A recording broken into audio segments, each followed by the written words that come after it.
Now, I have my own prejudices and preconceptions, and the great thing about making Trust Me films is they are often challenged by the facts.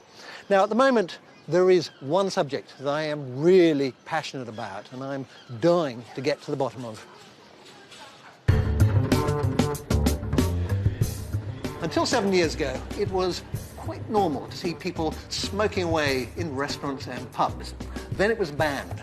Now, cigarettes in public places are making something of a comeback, albeit with a twist. This is vaping, using an electronic cigarette to produce a nicotine-rich vapor instead of burning tobacco. But are they bad for you? In the last 2 years alone, the number of people using them has trebled to over 2 million. They're legal inside most public buildings, and you can even see people vaping in offices. The debates rage about their possible effects on our health. It's a very emotive subject, so I want to look at the evidence from a medical point of view. The first thing to understand is that smoking and vaping are very different. Smoking burns tobacco to release a large dose of addictive nicotine very quickly. But nicotine's not the major problem. Alongside it comes a cocktail of around 4,000 toxic chemicals, increasing the risk of cancer, heart disease, and other serious illnesses. Electronic cigarettes heat up a cartridge of liquid to form a vapor, which can be inhaled instead of smoke.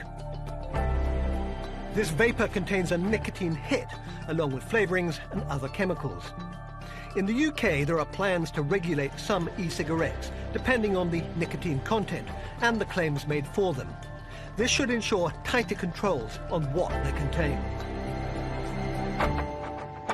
Now, the manufacturers of e-cigarettes obviously claim that they are much safer than normal cigarettes. But are they? We thought it'd be interesting to test normal cigarette smokers and those who use e-cigarettes and find out exactly what's going on inside their bodies. We've taken samples of saliva, urine and breath from a range of vapors and a group of smokers. And we've done the same test to look at the risks of passive vaping. First, nicotine levels. We found that vapors get a similar dose of nicotine to smokers. Now for the test on the real nasties.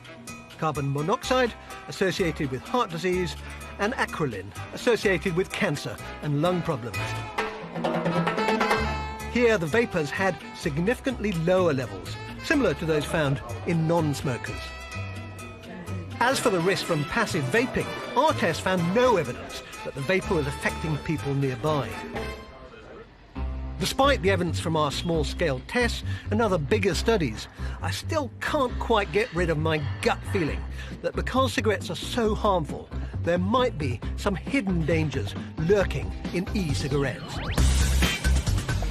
Professor Peter Hayek, director of the Tobacco Dependence Research Unit at Queen Mary University of London, has been looking into e-cigarettes in detail.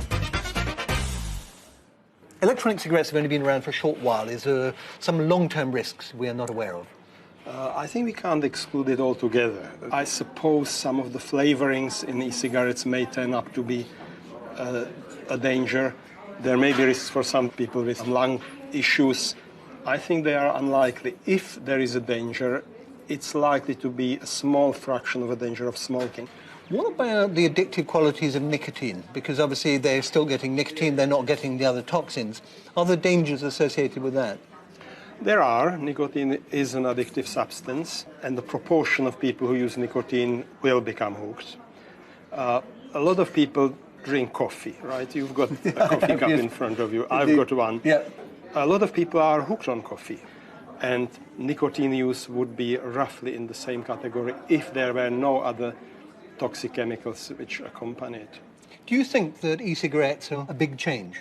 I think they could be a revolutionary change. I think they have a potential to basically eradicate smoking-related disease and death on the population scale. What I've seen and heard in making this film is beginning to make me rethink my opinion about e-cigarettes. But their effects on our body are only part of the picture. There are fears that allowing widespread use of e-cigarettes would make the consumption of nicotine an everyday sight again. Already there are stories of children as young as 11 trying them. The British Medical Association is calling for a ban in public places. Now, I do agree that you need to be very cautious about anything that makes it easier to consume an addictive drug like nicotine. But considering cigarettes kill half the people who use them, if I was a cigarette smoker, I'd certainly give e-cigarettes a go.